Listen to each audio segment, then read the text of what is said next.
The greatest rise of all time to ever come against them since they have landed in recent time was the Haitian Revolution.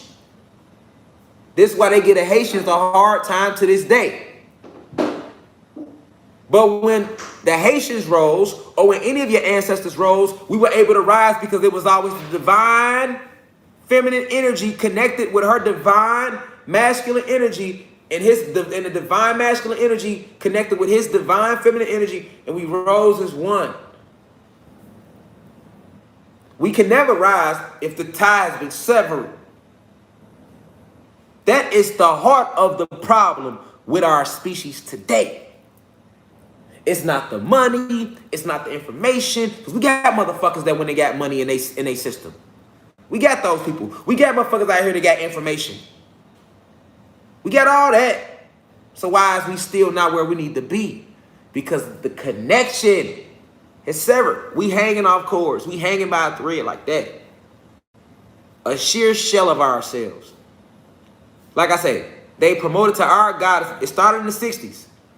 In the 1960s, when they came up with COINTELPRO, they attacked us on every level. They took all the leaders out, but they also attacked us energetically. They started a silent war where they started the creation of STDs and the spread of all these viruses. All that was started in the 60s. That was a whole attack they made against our people. Every STDs, the color TV coming out, the VCR eventually coming out, plasma, all that was part of the plan. It's called the Silent War, and they signed off on that in the 1960s against us. Because we was rising as a whole.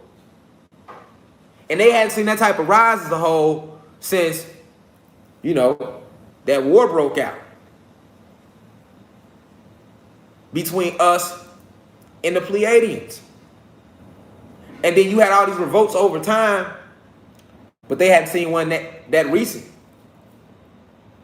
Remember, they had just freed us from their physical control, maybe not even 100 years prior. So when the 40s, 50s, 60s, when we started to rise, that was too much. See, we be dissecting what happened in that era.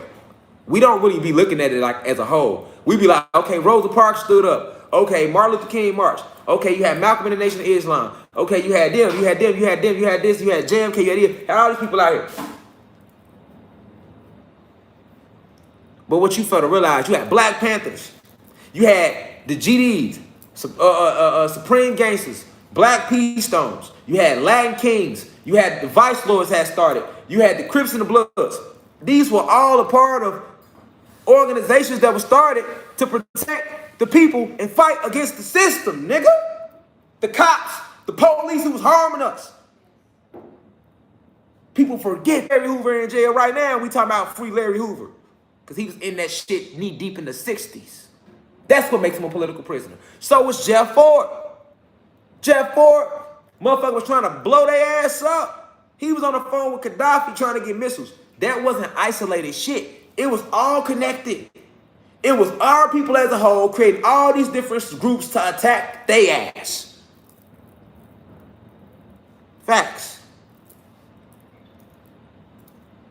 That's what you gotta know. We don't think about that. We give them their credit as singles people. You gotta look at it. That was a whole movement. That was all that happened in the same era. All that was going on at the same damn time. Nigga, look at Godfathers of Harlem. You see Bumpy Johnson. He was still for the people too. He gave back to the people. He was just on gangster shit with them. As far as selling dope, when he first started selling dope, he didn't know that was going to hurt the people like that. He was just trying to make money to provide for the people, not knowing that at the same time he was going to hurt the people. And you got to remember when Bumpy Johnson first started selling dope in Harlem, this was way back they fresh out the Harlem Renaissance era, nigga. You talking 1920s, 30s, 40s, 50s. You know, Bumpy was in that era. Remember, by the time him and Malcolm met, he had just came home from doing 11 years, 12-year bid. He had been knee deep in this street shit, but he wasn't. He was against the system though. But when he was fucking with them Italians, he was still on gangster shit with them. He was playing them. He was using them. He took over Harlem. He ran the motherfucking Italians out of Harlem. You know what I'm saying? That was a whole war. You know how hard that was to do to even get the respect to where the families fucked with Bumpy Johnson. You got to understand that he didn't know the impact of the cocaine, the dope, because when they first started fucking with it, remember, they was going through it. The results was seen later. Niggas was just getting high. When dope first hit, all your singers was doing that shit. Billie Holiday, Miles Davis, all the big jazz of the day was doing dope back then. That was like the thing to do. And then you got to think they was dealing with all that racism and oppression. That was the first release. Niggas was smoking, drinking a beer, and they started doing dope. But they wanted us to do the dope. So I don't fault Bumpy, because when Bumpy did recognize what he was doing to his people, he started getting up off that. And they kind of show you that a little bit in Godfathers of Harlem. See what I'm saying? You got to understand, people do things out here. You got to look at, and they don't know what they really doing. You got to look at who's the person pulling the strings that know what's had the effect of it. That's who you get upset with. You don't get upset at Bumpy Johnson. You get upset at the motherfucker that knew exactly what he was going to do to the community, that used Bumpy Johnson as an outlet to do that to the community. That's who you get mad with. You get as far as Bumpy Johnson, nigga, he still was on his gangster shit but he did that shit like they told you. He was going like in Godfather of Harlem, nigga. That wasn't no easy shit he did. That was the mob. He was going up against the mafia, nigga. He black. They didn't respect black people. There's a racism all over the planet. He made the families respect him, though. Nigga, he had Harlem. Nigga, he made sure at the least shit, nigga. You ain't finna have this shit. Then when Malcolm did go to him, and Malcolm was like, "Hey man, I need your help. I don't want to get these drugs out the building." You seen what he was on? I got the guns. Then I'ma help you.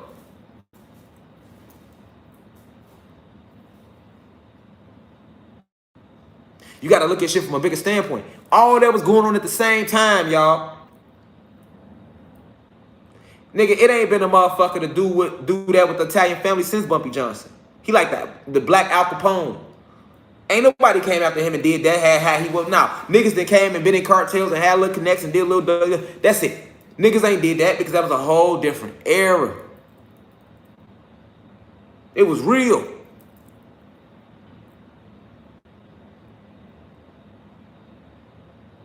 That's why he helped Malcolm. And before he even knew Malcolm was teaching, you see him, he was riding in the car, right? With him in Godfather of Harlem. We just use that as an example because that's how I can relate, show it to you, as I know most of y'all seen that. When he was riding in the car, they would have never heard Malcolm X talking if they wasn't already on that. Remember, they was already listening to the shit. He just told them to turn it up so he could hear more what they was listening to. But the two in the front, the gangsters that was like with Bumpy his enforcers, they fucked with Malcolm. And they didn't even know Malcolm, but they was behind his message. So they riding in the car, they listening to him, Bumpy in the back. They got him low because, you know, they having a boss talk. Bumpy hear the nigga, he like, hold on, turn him up, turn it up, hold on. He cut the whole conversation short, turn it up. I know him. I know him before he had the X behind his name. Yeah, and he was feeling what he was saying too. He was feeling what he was saying. Like, oh, okay, yeah, I like that. Okay, yeah.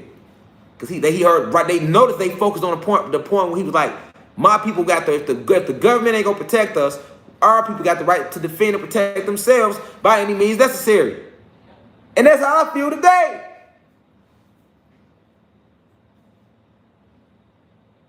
That's a fact. And that's gangster shit. That's what they don't like.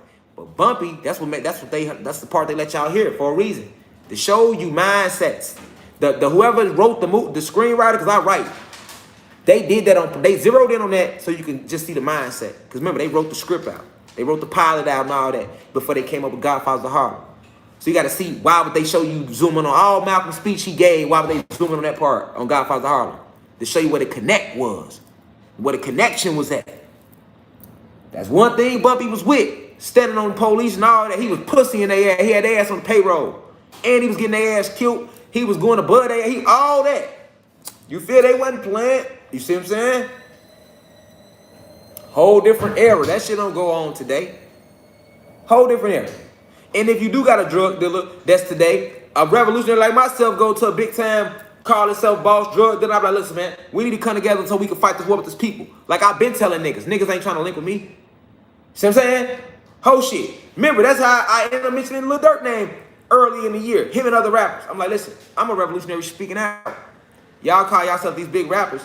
Stop promoting what they want. Stop being house Negroes. Same way Malcolm X told Bumpy Johnson ass. Let him know. When you kissing up to these motherfucking Italians, you been a house Negro. Same thing I told him, little nigga. Look, when you sitting here just gonna make records and tap dance for these white folks at these record labels, you being a house Negro. How about using all that influence and that money and shit, we come together? Listen.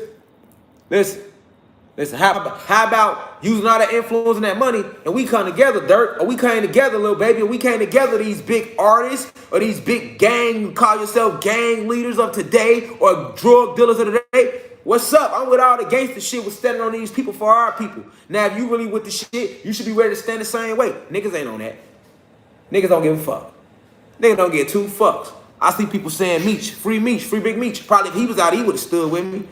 I feel like if Rollo was out, he would have stood with me, you feel me? But like I'm saying, that's rare to find.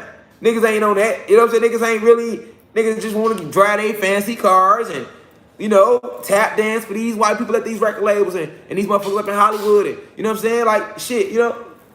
Where the Sam Cooks at? Nigga, back then you had motherfucking artists like Sam Cooke. He was singing out. Marvin Gaye, Bob, they was singing out against shit. Okay, well, if that's your talent, I'm going to sing out against it. Jim Brown. Okay, my talent playing football, I'm going to run these boys over. Why do you think Jim Brown hit so hard in football? He didn't hit so hard in football because he was just trying to play the game. He was a revolutionary. He took it out on the football field. Fuck them white boys up. He running through them, hitting them. Boom! Jim Brown was hitting them. Boom! That's where Walter Payton got it from. Go watch the show where it showed you Malcolm and Jim Brown. Bro, if this all went on in the 60s, nigga, Jim Brown ran like that because he did it for a reason. This before they was making our entertainers do all that sellout bullshit they do today. It's next level now. It's whole next level now. That's why there ain't no talent out there now. Because it's next level. You ain't about talent. Who finna suck some dick? Who finna embarrass themselves? Who finna sacrifice themselves? Who finna make some type of sacrifice? And we'll put all the cameras on you. That's what it's about today. It was different back then. If there's any Bumpy Johnsons out there, get up with me. Because this Malcolm X is out here. I'll take the Malcolm. Now who gonna be Bumpy? Feel me? You know what I'm saying? I'll be Malcolm Bumpy. If there's any Bumpy Johnsons out there, get up with me. Because this Malcolm X is out here. I'll take the Malcolm. Now who gonna be Bumpy? Feel me? You know what I'm saying? I'll be Malcolm. Now who gonna be Bumpy? Now who gonna be Martin? Now who gonna be the Black Panthers? Now who gonna be Angela Davis? Now who gonna be Che Guevara? Now who gonna be Fidel Castro? Now who gonna be Larry Hoover? Now who gonna be Jeff Ford? Now who gonna be Willie Lloyd and everybody that started the Vice Lords? Who gonna be King Gino and all that started Black Kings? Who gonna be Tukey Williams and who gonna be the start the crew? Who gonna be them? You know what I'm saying? Who gonna be there? Who gonna be Jim Brown? You feel me? Who gonna be Muhammad Ali? Not Floyd Mayweather. He was on some tap dancing for them crackers ass shit. Feel me? For them racist elite crackers ass shit. I remember when Gucci said that shit, and that's when Floyd lost me. Like, yeah, the talent there, we know that. We can never deny the talent, nigga. We all got the talent, but the talent there, nigga. But when Gucci said what they said, and he came out one day like, I'm still wearing Gucci. Fuck all that. I got where he was trying to come from, but for me, it was like, nah, dog. I'm saying, where the Muhammad Ali's at? You see what I'm saying? I'm here. We here. And then shit, if I'm gonna take Malcolm to university, we the nation. We the nation, so we here. Now who gonna be the new NAACP the way King and it was? King was the leader of the civil rights movement. Who gonna be Rosa Parks? Who gonna play these other roles? Niggas want me to play every role. See what I'm saying? I'm playing my role. Now who gonna play their role? We all got roles in this rise. Who gonna play their role? You feel me? And see, understanding that concept that we started with, divine energy, masculine energy, understanding that concept, you understand deeply, right? When you understand that concept, you understand deeply what they did to us. And in the civil rights movement, nigga, in the civil rights movement, feel me? It started with that. They divided the civil rights movement. And how did they do it? How did they do it, y'all? They did it by putting the black woman against the black man. Or the goddesses against the gods. Facts.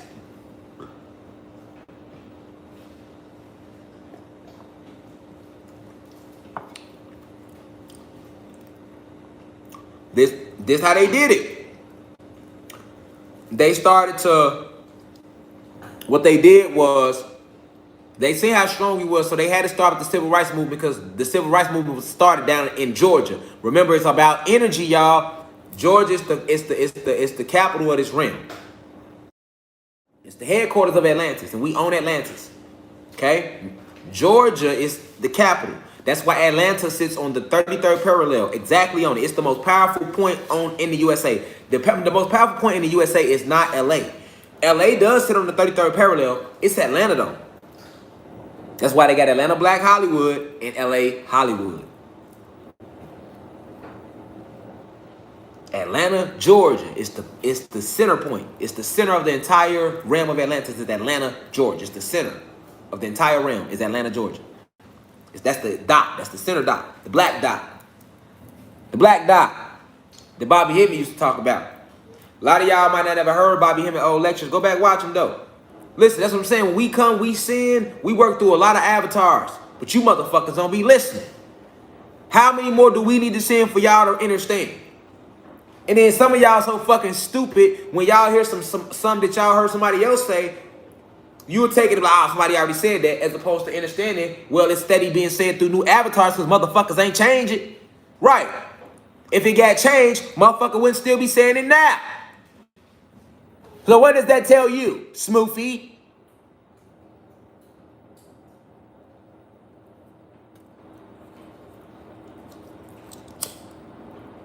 This ain't new information. Malcolm said that.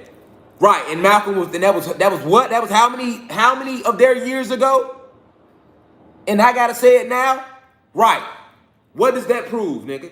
It proves a supreme point.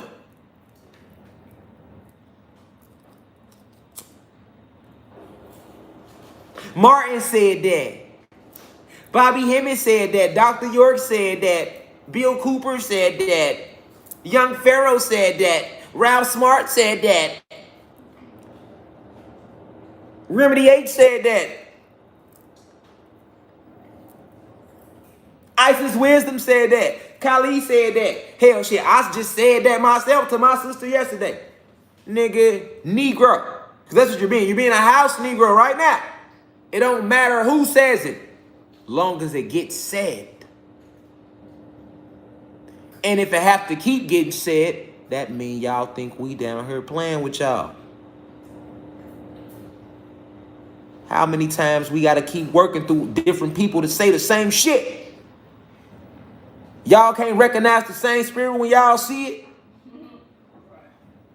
How many more must we send to remind you who you are? And we speak to them every time, all through history. We send new avatars. Just like in the cartoon. That's what Aang was, the avatar. And he kept reincarnating.